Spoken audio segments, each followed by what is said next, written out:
Brigitte Lahaie, Sud Radio, le Love Conseil.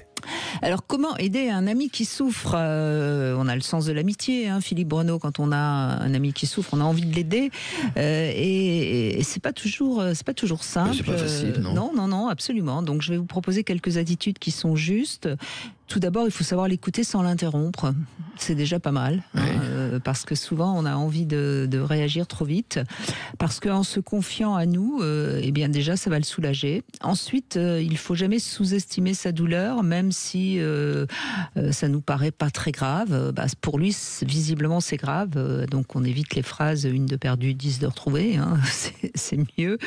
Et puis, si vous sentez mal à l'aise, c'est pas grave, hein, simplement faites preuve d'empathie et regardez-le en souriant, essayez d'être un peu plus synchrone avec ses émotions, sa tristesse, sa colère. Triste, évidemment, on essaye de le consoler.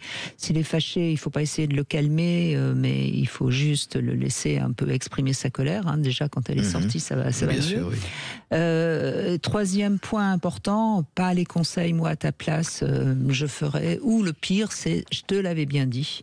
Vous savez, cette phrase terrible.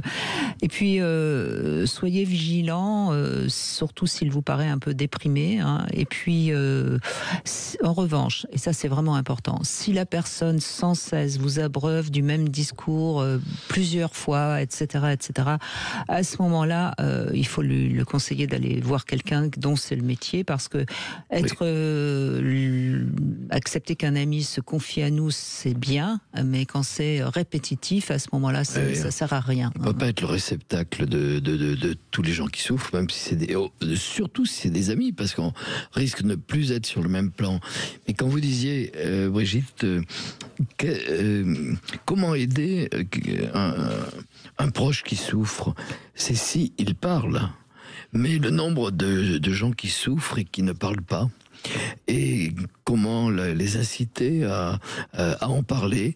Et quelquefois, ça peut amorcer, effectivement, Bien parce sûr. que le fait de renvoyer, tu peux aller voir un psychothérapeute, c'était à la fois une facilité, mais je crois que on commence à se confier à des proches. On peut continuer s'il y a besoin avec un professionnel, mais la grande difficulté, c'est qu'il y a beaucoup de gens qui souffrent et qui ne parlent pas.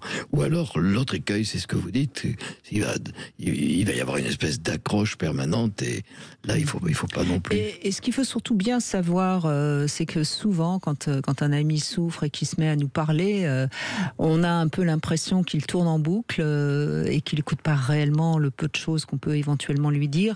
Mais c'est normal, hein, ça fait partie du fonctionnement humain. Que les personnes qui n'ont pas réellement encore fait de thérapie, ils ont tendance en effet à avoir un petit vélo dans la tête qui souffre.